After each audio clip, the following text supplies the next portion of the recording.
Captain Taman stood on the bridge of the EDF Relentless, watching the massive alien fleet materialize at the edge of Earth's solar system. The sensors screamed warnings as ship after ship dropped out of faster-than-light travel. He counted 50 vessels, then 100, then stopped counting. His tactical officer, Lieutenant Jisoo, looked up from her console with fear in her eyes. "Sir, final count is 312 hostile vessels. Ship classes match Vrex Empire signatures. They're holding position at the heliopause." Taman nodded slowly. He had known this day would come. The Vrex Empire had been cutting a path through the galaxy for 20 years, conquering every species they encountered. 47 star systems had fallen to their military might. Intelligence reports said the Vrex warlord Krelva had never lost a battle. "Not one. Get me Admiral Heejin," Taman ordered. Before Jisoo could respond, every screen on the bridge flickered. The image that appeared made several crew members gasp. Krelva was massive, easily 3 meters tall, with 4 arms ending in razor-sharp claws. His scales were deep crimson, and his eyes glowed like hot coals. When he spoke, his voice seemed to vibrate through the hull itself. "Attention, humans of Earth. I am Warlord Krelva, Supreme Commander of the Vrex Empire, conqueror of 47 systems, breaker of species. Your planet has been selected for incorporation into the Empire. You have 24 of your Earth hours to transmit your unconditional surrender. If you refuse, your species will be added to the long list of extinct civilizations that foolishly opposed me. Choose wisely, Prey." The transmission ended. The bridge was silent for 3 long seconds. "That son of a bitch just called us prey," Jisoo said quietly. Taman allowed himself a thin smile. "Get me the Admiral, now." Within minutes, Admiral Hyojin's face appeared on the main screen. She was in the war room beneath Geneva, surrounded by holographic displays showing Earth's defense forces. Her expression was carved from stone. "You saw it," she said. "Not a question. Yes, ma'am." "What are your orders?" "Every order I'm about to give will sound insane, Captain. But I need you to trust me. More importantly, I need you to trust Dr. Sung-ho and Engineer Daeho. They've been preparing for this." Taemin frowned. "Preparing? Admiral, we have 45 combat-capable ships. They have over 300. Our vessels are converted civilian transports and mining ships. Theirs are purpose-built warships that have never been defeated. I'm aware of the numbers, Captain." Hyojin leaned forward. "Did you ever wonder why the Galactic Council never recruited humans? Why every species we've encountered treats us like we're made of glass? Because we're physically weaker than most spacefaring races," Taemin replied. "Our environmental suits are the thickest of any known species. We can't see as well as the Vrex, can't hear like the Talvin, don't have natural armor like the Kresh." "Exactly. And what does that tell you about where we come from?" Taemin opened his mouth, then closed it. He had never thought about it that way. Heejin continued. "Earth has 1.0 gravities, Captain. Do you know what the Vrex homeworld has? 0.6. The Talvin? 0.5. The entire Galactic Council averages 0.7 gravities. To them, Earth is what they call a death world. They think we're weak because we need thick suits in space. The truth? We need thick suits because normal space stations and ships are built for their comfort, not ours. When we board their vessels, we're walking in what feels like low gravity to us." Jisoo looked up from her console. "Ma'am, are you saying—" "I'm saying we've been underestimated for our entire history in space. And Warlord Krelva just made the fatal mistake of believing we're easy prey." Hyojin's smile was sharp enough to cut. "Activate Protocol Endurance. All ships, all stations. It's time to show the galaxy what happens when you threaten a species that evolved on a death world." The transmission ended. Taemin stood straighter, feeling something shift in his chest. Hope, maybe, or perhaps just the grim determination that had carried humanity through every extinction-level threat they'd ever faced. "Jisoo, send the activation codes for Protocol Endurance. Then get me Dr. Sung-ho and Engineer Daeho." Within the hour, Taemin was in a secure conference with Earth's finest minds. Dr. Sung-ho appeared first, his gentle face contrasting with the sharp intelligence in his eyes. He had spent 15 years studying every alien species humanity had encountered, compiling biological data that most people considered useless trivia. "Captain," Sung-ho greeted him. "I assume the Admiral briefed you on our gravity advantage?" "She mentioned it." "What else do we have?" "Quite a bit, actually. The Vrex see primarily in ultraviolet spectrum. Their eyes are incredibly sensitive to UV light, which is useful on their dim homeworld but becomes a weakness in combat. Engineer Deho has equipped every human ship with high-intensity UV strobes. In close combat, we can effectively blind them. Engineer Deho appeared next, looking exhausted but excited. Captain Taman, good to see you. I've been waiting 2 years to field test these weapon systems. The Council thought our railgun designs were primitive. They use energy weapons, particle beams, plasma cannons. Very efficient, very clean. And our railguns? Taman asked.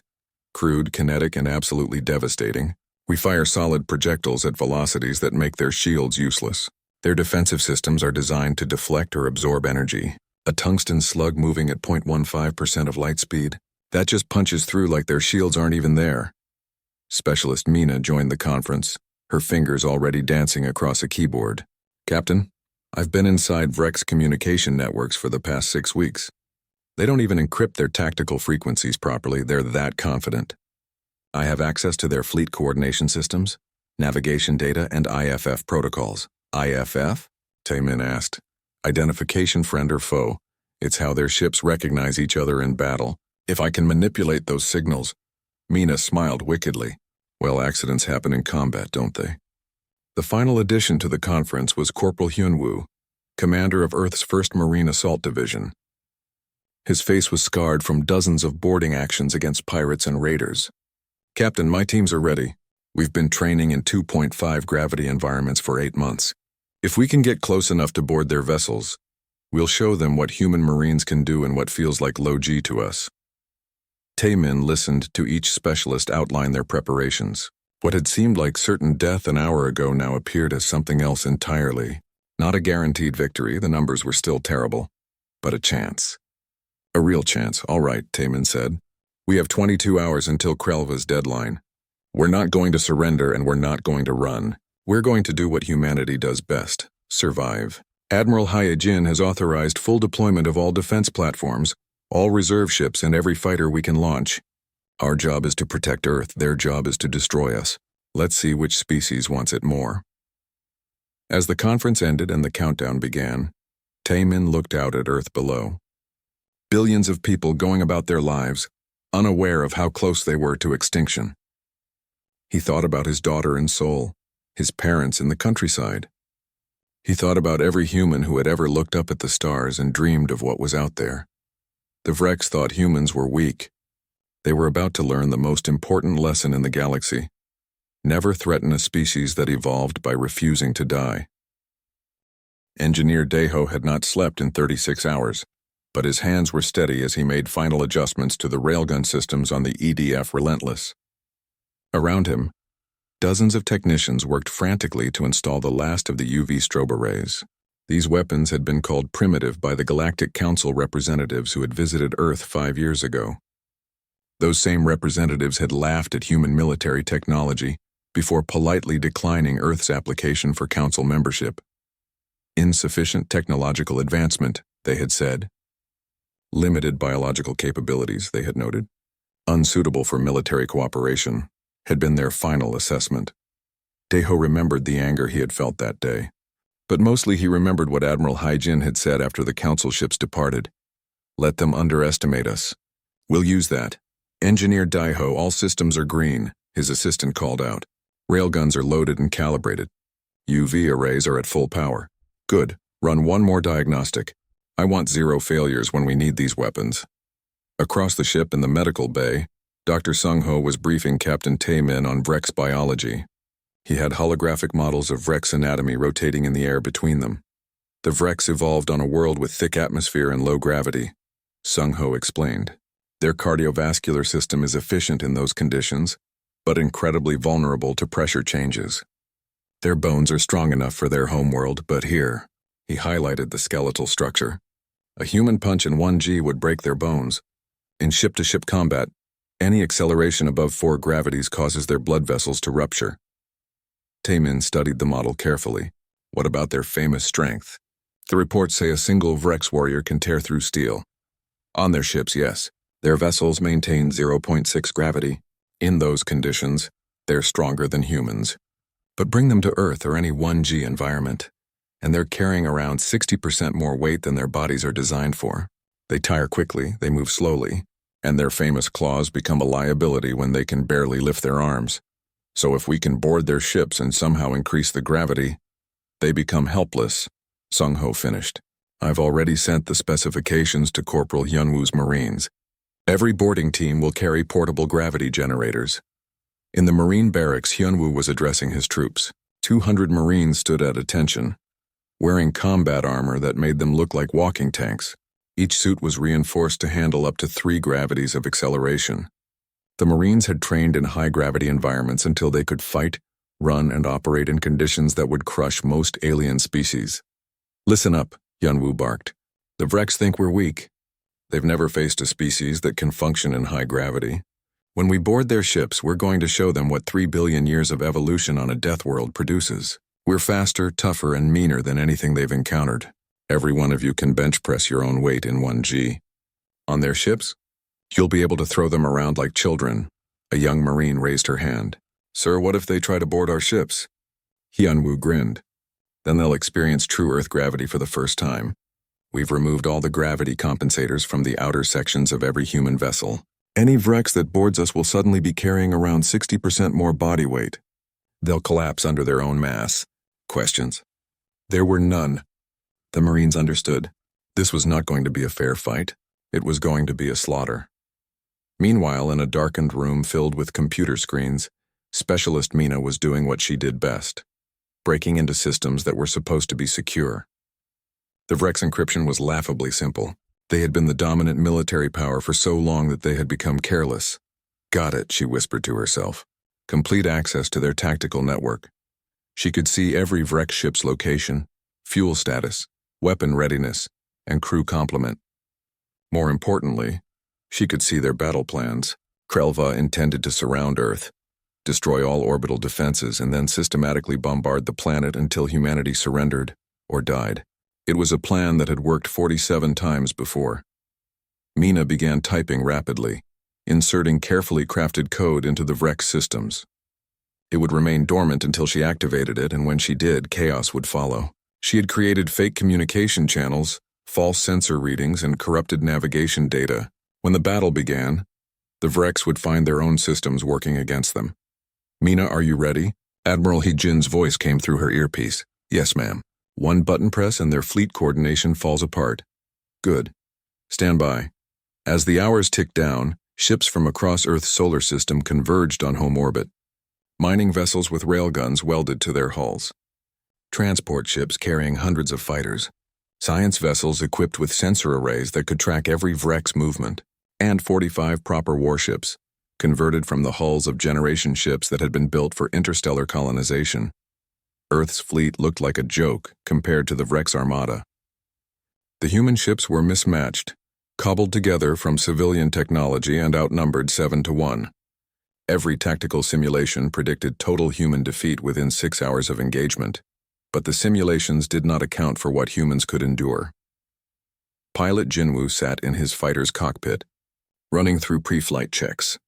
Around him, 300 other pilots were doing the same. Their fighters were small, fast, and incredibly maneuverable. They had to be, because human pilots could survive maneuvers that would kill any other species. All pilots, this is flight control. A voice crackled through the comm. Final briefing. Your fighters are rated for 12G acceleration. Vrek's pilots black out at 4Gs. Use that. Make turns they can't follow. Take angles they can't match. And remember, they expect us to fly like them. Don't, Jinwoo smiled grimly. He had trained for this. Every human pilot had. They had pushed themselves to the limits of consciousness, learning to fight while experiencing forces that made their vision gray out and their bodies scream in pain. It was brutal training, and 15% of candidates washed out. But those who made it through could dance through combat maneuvers that looked like magic to other species. On the surface of Earth, billions of people watched the sky. News networks broadcast continuous coverage. Some people prayed. Others prepared for the worst. Parents held their children. Soldiers reported to duty stations. Scientists worked frantically on last-minute improvements to defensive systems. In Seoul, Taemin's daughter watched the stars with her grandmother. Daddy's up there, she said quietly. Yes, her grandmother replied. He's protecting us. Will he win? The old woman was silent for a moment. Your father is human. That means he'll never stop fighting, no matter what. And sometimes that's enough. Aboard the Relentless, Taemin received the final status reports. Every system was ready. Every weapon was loaded. Every crew member was at their station. He thought about his daughter, about his parents, about every person on Earth who depended on the fleet to protect them. "Captain," Jisoo said quietly, "Vrex fleet is moving. They're advancing into weapons range. Admiral Hyjin is hailing us." Hyjin's face appeared on screen. Behind her, the war room was a flurry of activity. "All ships, this is Admiral Hyjin. In 5 minutes, Warlord Krelva's deadline expires. He expects us to surrender. Instead, we're going to teach the galaxy a lesson it won't forget. Humans don't surrender. We don't give up. And we sure as hell don't let anyone threaten our home. Protocol Endurance is now active. All ships, prepare for combat. Show them what happens when you corner a species that refuses to die." The comm channel filled with acknowledgments from every human vessel. 300 Virex warships advanced on Earth, confident in their inevitable victory. They had no idea they were about to fight a species that had clawed its way up from the bottom of a gravity well that would crush most of them, that had survived ice ages and plagues and wars, that had looked at the stars and decided to reach them despite having no natural advantages except one. Humans never knew when to quit. The Rex fleet crossed into Earth's orbital space like a tidal wave of metal and death. 300 warships, each one a masterpiece of military engineering, each one carrying enough firepower to crack a moon. They moved in perfect formation, their crimson hulls gleaming in the sunlight. On the bridge of his flagship, the Endless Conquest, Warlord Krelva watched Earth grow larger on his view screen. "Pathetic," he muttered. "Their fleet is scattering already." His tactical officer, a veteran of 30 campaigns, gestured at the holographic display. "My lord, the human vessels are breaking formation. They appear to be retreating toward their moon." Krelva laughed, a sound like grinding rocks. "As expected. They understand they cannot win. Press forward. I want their capital ships destroyed within the hour. Then we will discuss terms of their servitude." But on the bridge of the Relentless, Captain Taemin was smiling. "Perfect. They're taking the bait. Jisoo, confirm all ships are in position." "Confirmed, sir. They think we're retreating. They're pushing deep into the trap." "Good. Tell Admiral Hyjin we're ready." Light years away, other species watched through long-range sensors. The Galactic Council had assembled an emergency session, monitoring the battle. Most expected it to be over quickly. The Talvin ambassador shook his head sadly. "Humanity fought bravely, but this will be a massacre. Krelva has never lost." "Agreed," the Kresh representative rumbled. "Perhaps we should have accepted their council application. Now it's too late." They had no idea how wrong they were. Pilot Jinwoo led his squadron through a gap in the Rex formation, his fighter screaming through space at velocities that made the instruments blur. Behind him, 50 other fighters followed in perfect coordination. The Vrex point defense systems tracked them, fired, missed. Human fighters jinked and rolled with impossible precision. "All fighters, this is Jinwoo. Execute pattern Delta on my mark." 3, 2, 1 mark. 50 fighters pulled a simultaneous 12G turn, changing direction so violently that the maneuver itself was a weapon. Behind them, Vrex interceptors tried to follow. At 8 Gs of force, Vrex pilots began to black out. At 12, they simply died, their blood vessels rupturing under pressure their biology could not handle. 20 Vrex fighters tumbled out of control, pilots dead at their controls or unconscious. Human pilots felt the crushing weight of the turn, their vision narrowing to a tunnel, their bodies screaming. But their training held. They stayed conscious. They stayed in control. "Confirmed kills," Jinwoo reported, his voice strained but steady. "Vrex fighters are down. Moving to attack run on their cruiser group." Aboard Krelva's flagship, alarms began to sound. "My lord, we've lost contact with Interceptor Wing 3. Human fighters they're moving at impossible speeds." "Impossible?" Krelva's eyes narrowed. "Nothing is impossible. Send Wing 4 to intercept," but Wing 4 fared no better. Human pilots flew like demons, pulling maneuvers that defied physics, or at least defied what Vrex biology could endure.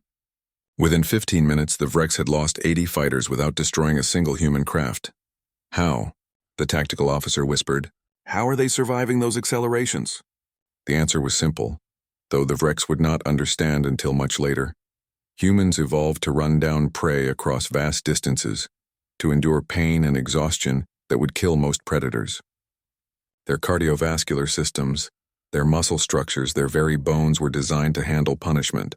In the gravity of their birth world, they trained to withstand forces that would liquefy Vrex organs. Captain Taman watched the tactical display with satisfaction. Now, activate the UV arrays. Across the human fleet, high-intensity ultraviolet lights blazed to life. To human eyes, they were barely visible. To Vrex eyes, optimized for low-light UV detection, they were blinding. Every Vrex ship suddenly lost visual sensors. Their pilots screamed in pain as their sensitive eyes were overwhelmed. "They're blind," Jisoo reported with fierce joy. "Vrex fleet is in disarray. All railguns fire at will." The human ships opened up with their primitive kinetic weapons. Tungsten slugs, each one weighing 50 kilograms, accelerated to a significant fraction of light speed. They crossed the distance to Vrex ships in microseconds. The Vrex energy shields, designed to deflect particle beams and absorb plasma, might as well have been paper. The first Vrex cruiser took 3 railgun hits in rapid succession. The slugs punched through shields, through armor, through the ship itself, leaving perfectly circular holes that vented atmosphere and crew into space. The cruiser's reactor breached. It exploded in a sphere of blue-white fire. "First kill," Taman said quietly. "Reload and fire again." Another cruiser died. Then a destroyer. The Vrex fleet, so confident moments ago, suddenly found itself fighting an enemy that did not follow the normal rules of space warfare. The humans did not use energy weapons that shields could deflect. They used kinetic impactors that simply ignored shields. They did not fly in predictable patterns. They pulled maneuvers that should have killed their pilots, and worst of all, they were coordinated with terrifying precision. Specialist Mina sat in her dark room, fingers dancing across keyboards, and activated her surprise. False commands flooded the Vrex tactical network. Ships received contradictory orders.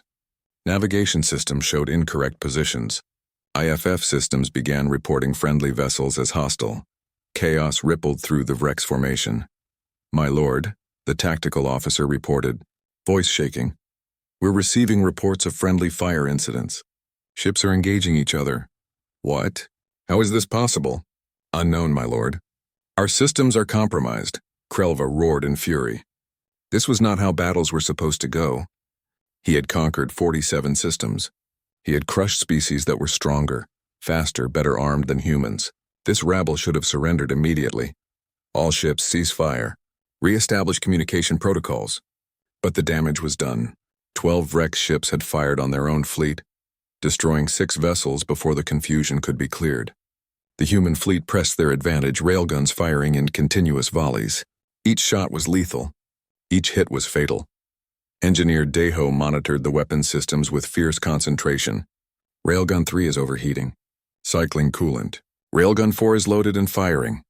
The Relentless shuddered as another massive slug launched from its guns. Across space, a Vrex destroyer ceased to exist, torn apart by the kinetic impact.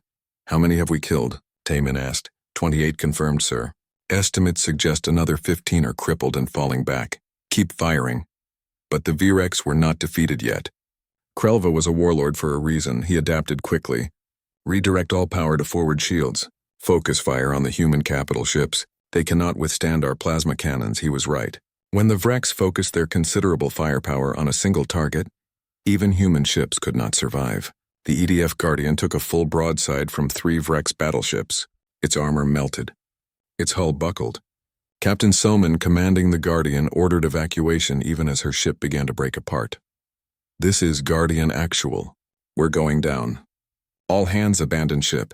But even in death, the Guardian's crew followed protocol. As life pods launched, the ship itself, now a massive piece of damaged metal, accelerated toward the nearest Vrex vessel. Captain Soman had locked the navigation system on a collision course. "If we're dying," she said over the open channel, "we're taking you with us." The Guardian slammed into a Vrex battleship at tremendous speed. Both vessels exploded. The shockwave damaged 2 more Vrex ships nearby. Krelva watched in disbelief. "They're ramming us. They're actually ramming us."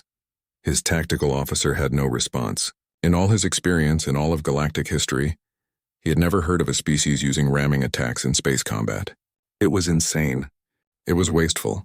It was horrifyingly effective. "Pull back the fleet," Krelva ordered. "Regroup at coordinates 974. We need to reassess." But the human fleet did not let them retreat peacefully. Fighter squadrons harassed the withdrawal. Railguns picked off stragglers. And in the darkness of space, something else was moving.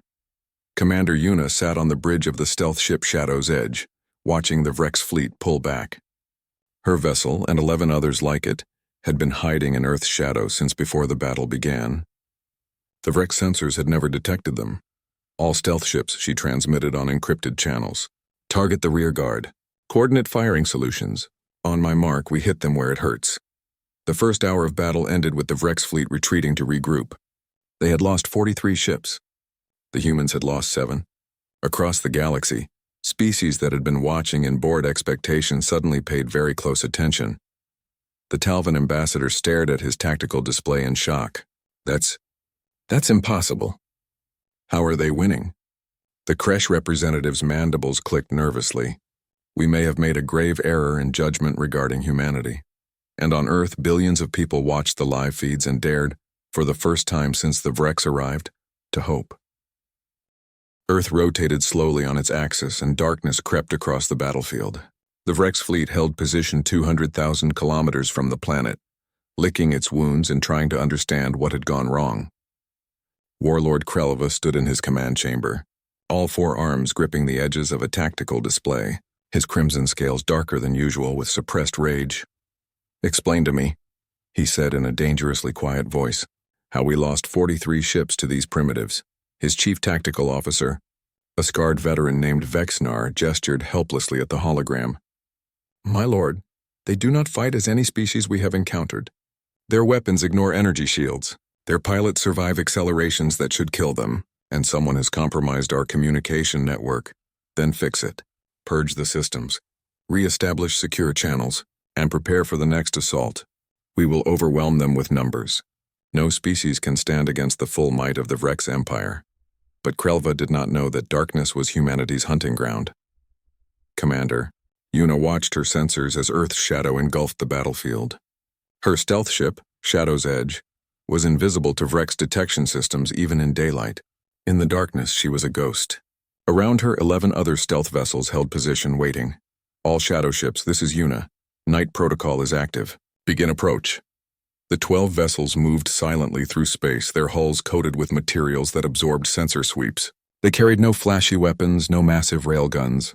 What they carried was far more dangerous: boarding parties. In the troop bay of Shadow's Edge, Sergeant Borum checked her equipment one final time. Her combat suit was matte black, covered in sensor-dampening materials. The helmet's display showed the vitals of her 20-person team, all green, all ready. "Listen up," she said to her soldiers. "We've trained 3 years for this. Vrex ships maintain low gravity. Their crews are not prepared for close combat with species from high-G worlds. Once we're aboard, we move fast, we move quiet, and we remember, they're stronger than us in their environment, but they're slower." "Use that." One of her soldiers, a young man named Minho, raised a hand. "Sergeant, what if we encounter heavy resistance? Then we activate the portable gravity generators and watch them collapse under their own weight."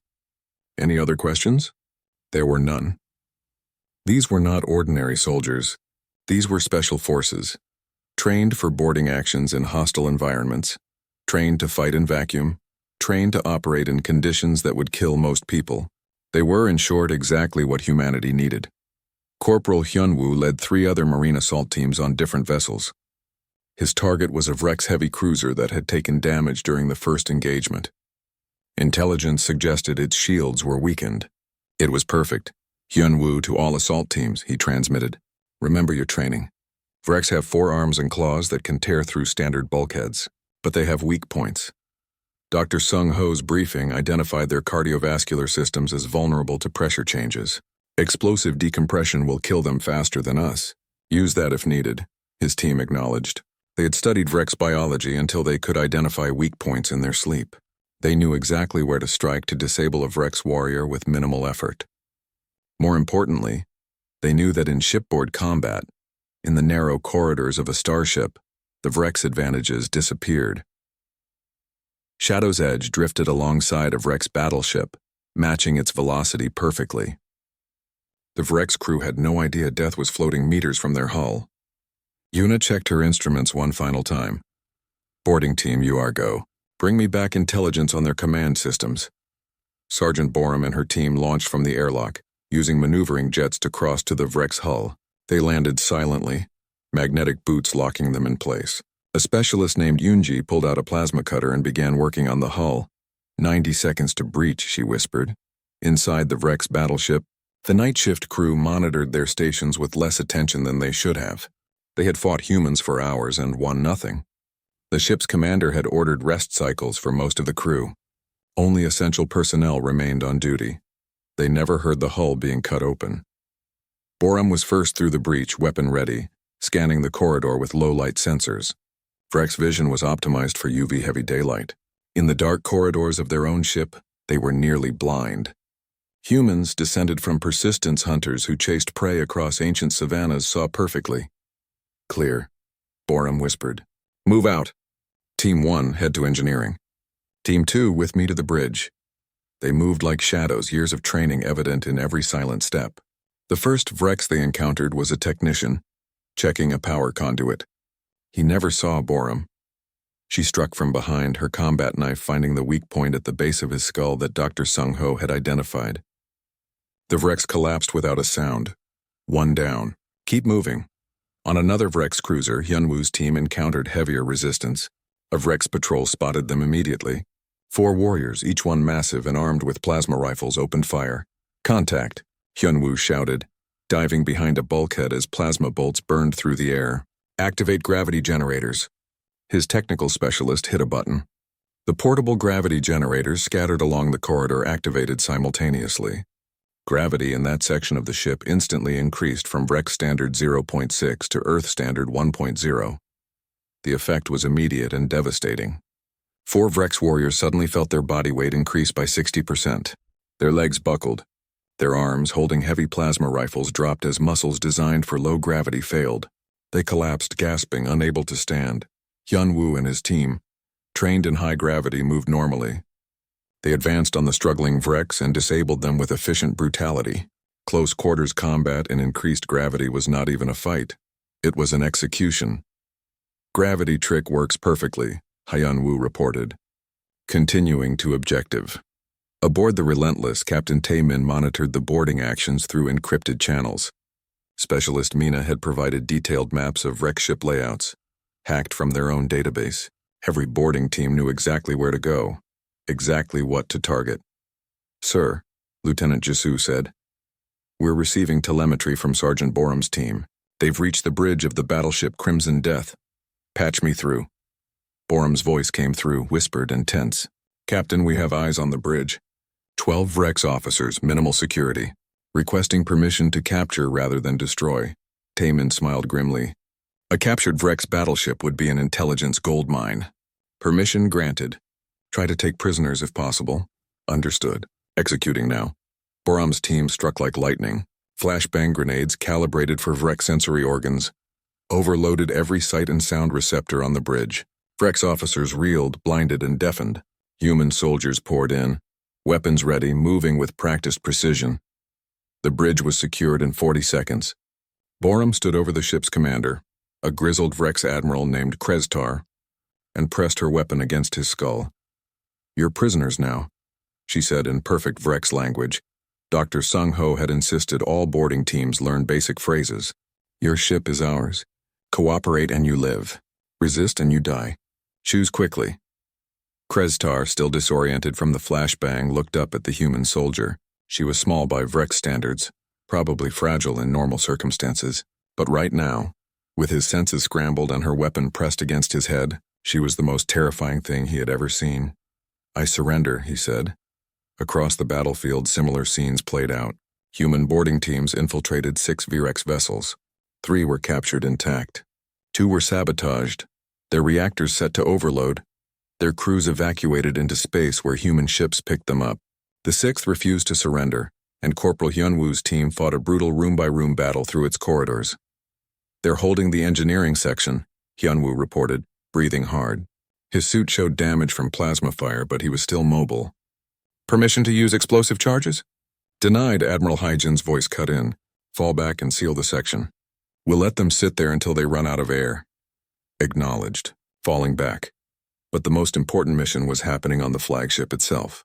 While Borum's team secured the Crimson Death, another team, led by a veteran named Sunmi, had infiltrated the Endless Conquest. Warlord Krelva's personal vessel.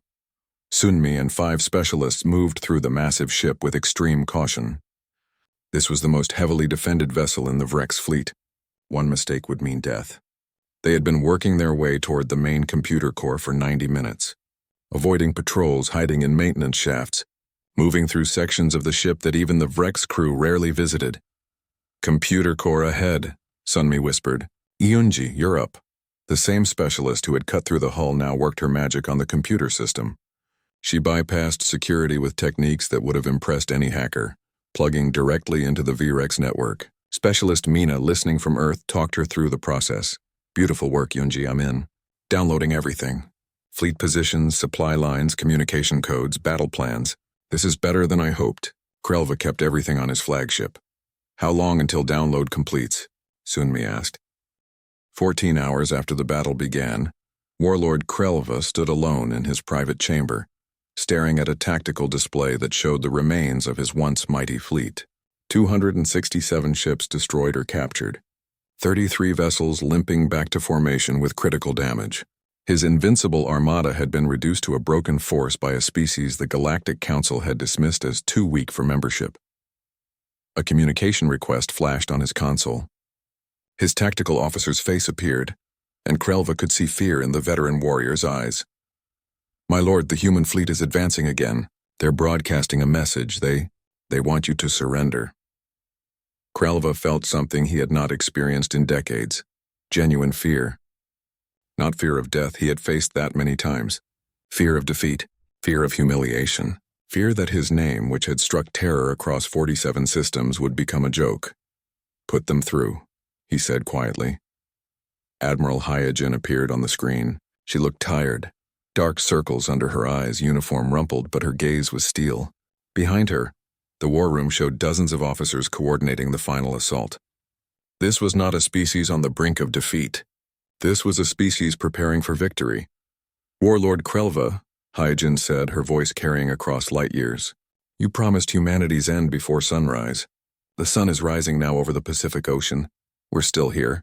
Your fleet is not," Krelva's claws flexed unconsciously. "You have won a battle. The Vrex Empire spans 47 systems. We will return with 10 times this force." "No, you won't." Hyojin leaned forward. "Specialist Mina has been inside your computer networks for 12 hours. We have your supply lines, your fleet positions, your communication codes, and most importantly, your list of conquered species. Do you know what we're doing right now, Warlord? We're transmitting everything to every enslaved world in your empire. We're showing them what happened here. We're showing them that the invincible Vrex can be beaten." Krelva's eyes widened. "You wouldn't dare. You'd start a galactic war. You started it when you came here promising our extinction. Now you'll face the consequences. Surrender your fleet, stand down your weapons, and prepare to face trial for war crimes, or we'll finish what we started and leave your flagship as scrap metal orbiting our planet." For a long moment, Krelva said nothing. He looked at the tactical display again, at the pitifully few ships he had left, at the human fleet maneuvering into position. He thought about his promise to himself that he would never be defeated, never surrender. Then he thought about the alternative, dying here, his flagship destroyed, his legacy ending as the warlord who was beaten by primitive humans, pride warred with survival. "Survival won, I surrender." The words felt like poison on his tongue, but he spoke them. Across the human fleet, cheers erupted. On Earth, billions of people watching the live feeds began celebrating. In the Galactic Council chambers, ambassadors sat in stunned silence. "Secure all Vrex vessels," Admiral Hyojin ordered. "Marines, prepare for boarding and disarmament operations. And someone get me Captain Taman." Aboard the Relentless, Taman received the news with quiet satisfaction. They had done it. Against impossible odds, against an enemy that had never lost, humanity had won. He thought about his daughter and soul, about every child on Earth who would grow up knowing that humanity could defend itself. "Jisoo," he said, "send a message to all ships. Well done, and then get me a damage report. We've got a lot of work ahead." The boarding of Krelva's flagship took 6 hours. Sergeant Borum led the operation personally, her team moving through the massive vessel with weapons ready. They encountered no resistance. The Vrex crew had been ordered to stand down, and they obeyed, though Borum could see the hatred in their eyes. She found Krelva on his bridge, seated in his command throne, looking smaller somehow than he had appeared in his transmission. Forearms hung limply at his sides. His crimson scales seemed dull. "Warlord Krelva," Borum said formally, "by the authority of the United Earth Defense Forces, I am placing you under arrest for war crimes against 47 species across as many systems. You will be held pending trial."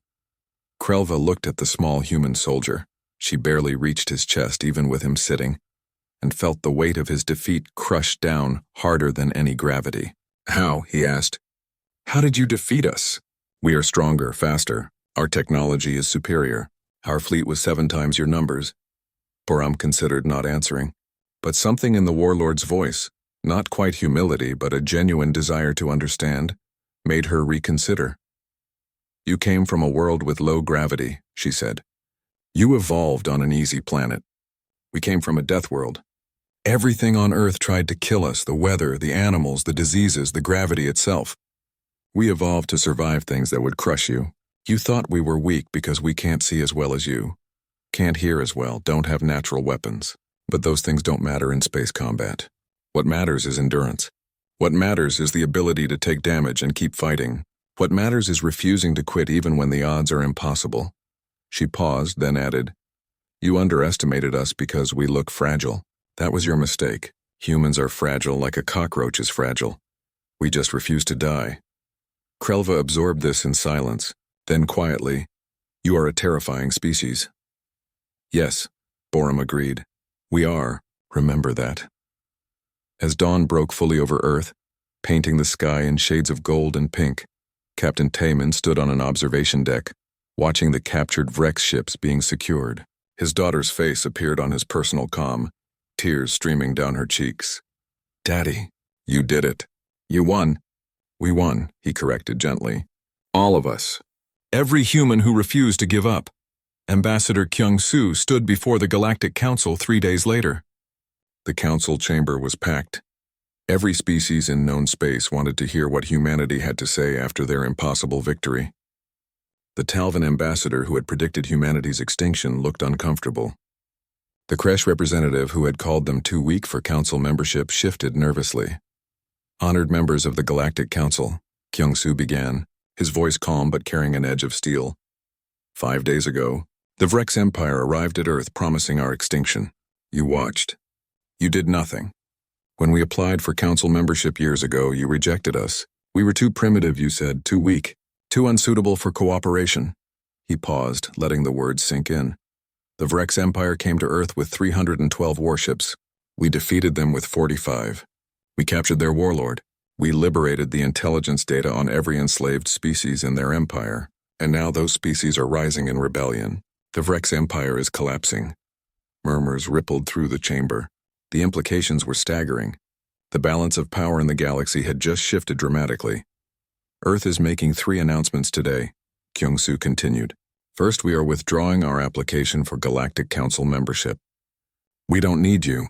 Second, we are establishing the Death World Alliance, a coalition of species from high-gravity worlds who have been dismissed as weak by the Council. Third, any species enslaved by the Vrex or threatened by other empires can request our protection. Earth will respond. The Talvan ambassador stood outraged. You cannot simply declare yourself a galactic power. The Council decides. The Council decided we were too weak to matter. Kyung-Soo interrupted. You were wrong. We don't need your permission. We have 47 systems worth of freed slaves who will vouch for us.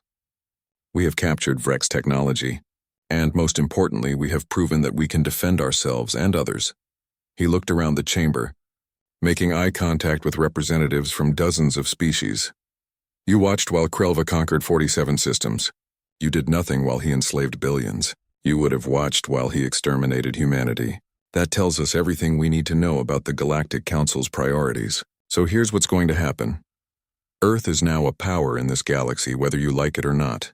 Any species that threatens us or our allies will face the same fate as the Vrex Empire. We won't start conflicts, but we will finish them. Are we clear? The chamber was silent. Then slowly, the representative from a small species called the Rin stood. Ambassador Kyung-Soo. The Rin were enslaved by the Vrex for 16 years. Your forces helped liberate our homeworld. On behalf of my people, I formally request to join your Death World Alliance. Another stood. Then another. By the end of the session, 23 species had requested membership in humanity's new alliance. The Galactic Council's monopoly on power had ended. In a prison cell aboard a human station, Warlord Krelva sat alone, watching Earth through a viewport. He had promised humanity's end before sunrise. He had been right that something would end at dawn, just not what he expected. His empire was collapsing. Species he had conquered were rebelling, inspired by humanity's victory. His name, once feared, was now a cautionary tale, and he would spend the rest of his life in a cell, watching the species he had tried to exterminate grow stronger. The irony was not lost on him. On Earth, in a small apartment in Seoul, Taemin's daughter drew a picture of her father's ship. Her grandmother watched with pride. In the drawing, human vessels stood between Earth and darkness, protecting